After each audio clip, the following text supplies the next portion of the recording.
사주로 보는 체질과 건강에 대해서 알아보겠습니다. 동양의학에서는 보통 사람의 체질을 소양, 태양, 소음, 태음 네 가지로 구분하고 있습니다. 이것은 이제 사주로 알 수 있는 부분이지만 DNA로 결정되는 유전적인 부분과는 별개이기 때문에 절대적인 것은 아니니 참고만 하시면 합니다. 음과 양을 나누는 기준은 남과 여나 갑과 을처럼 본질적인 부분에서 음과 양으로 나누기도 하고 봄, 여름인 양과 가을, 겨울인 음처럼 시기적인 부분에서 나눌 수도 있습니다. 체질에 있어서는 이러한 시기적인 음양이 중요하고 인간은 이제 태어나면서부터 생로병사의 과정을 거치게 되는데 봄, 여름 같이 어린 시절의 양의 시기를 거쳐 성장이 끝나는 가을, 겨울처럼 음의 시기를 겪게 됩니다. 보통 양은 인체를 성장시키거나 운동이나 활동하는 것처럼 ATP를 소모하여 움직이는 과정을 말을 하고 음은 반대로 인체가 줄어들거나 성장을 멈추고 정적이며 휴식하는 과정을 말하게 됩니다. 지구의 모든 생명체가 음과 양이라는 메커니즘에 의해서 살아가고 결정되어지게 되는데 1년생 식물의 경우 봄에는 새싹이 돋아나고 여름에는 무성하게 자라서 꽃을 피웁니다. 그리고 가을에는 잎이 떨어지고 뿌리로 영양분을 모으고 겨울에는 뿌리나 씨앗의 형태로 살아가게 됩니다. 하나의 식물 집단은 이렇게 비슷한 시기에 태어나 비슷한 흐름으로 살지만 인간은 봄에 태어날 수도 있고 가을에 태어날 수도 있듯이 탄생하는 시기가 다 제각각입니다. 이로 인해 각자마다 다른 사주라는 것이 만들어지고 또한 태어난 시기마다 각자가 가지고 있는 고유한 체질이라는 것이 생기게 됩니다. 사주팔자 8글자 중에 특히 체질에 가장 큰 영향을 끼치는 것은 월지, 일지, 시지입니다. 정간은 정신적 영역, 지지는 육체적 영역을 말하고 태어남과 동시에 이러한 육체적, 체질적 특성이 결정되어지게 됩니다. 일지는 본연의 고유한 체질적 특성이고 월지와 시지는 환경에 의해 생기는 후천적 특징입니다.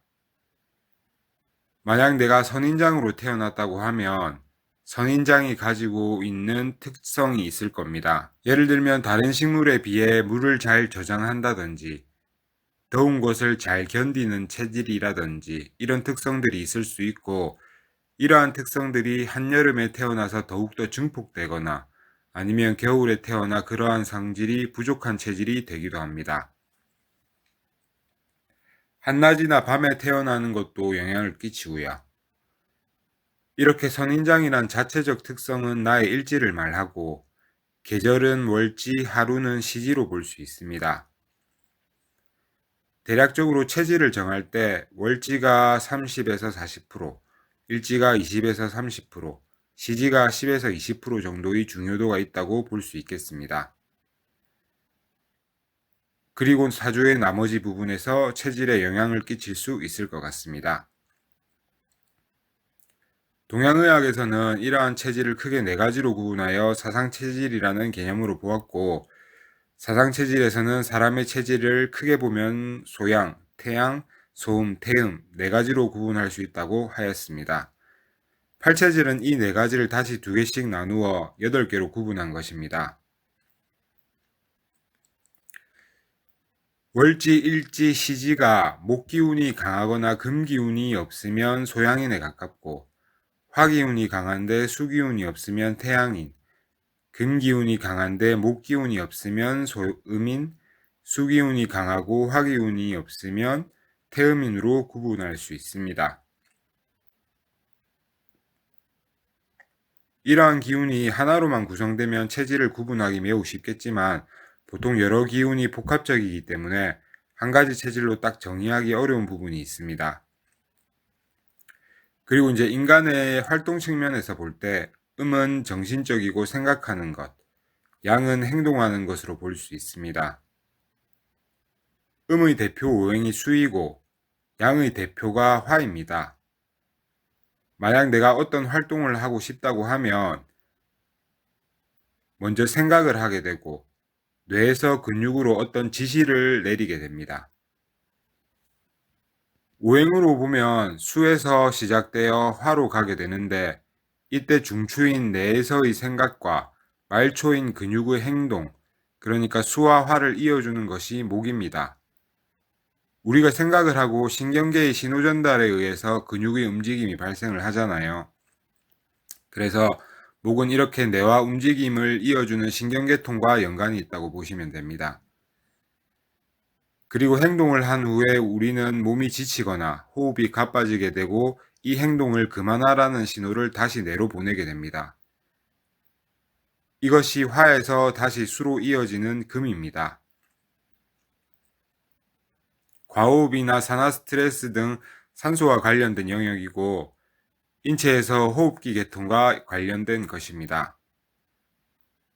수는 생각이나 생각을 통한 명령, 호르몬 같은 내분비 계통이나 수분 대사와 관련이 있고 화는 행동이나 소모, 심장의 운동과 같은 순환과 연관이 있다고 보시면 될 것 같습니다.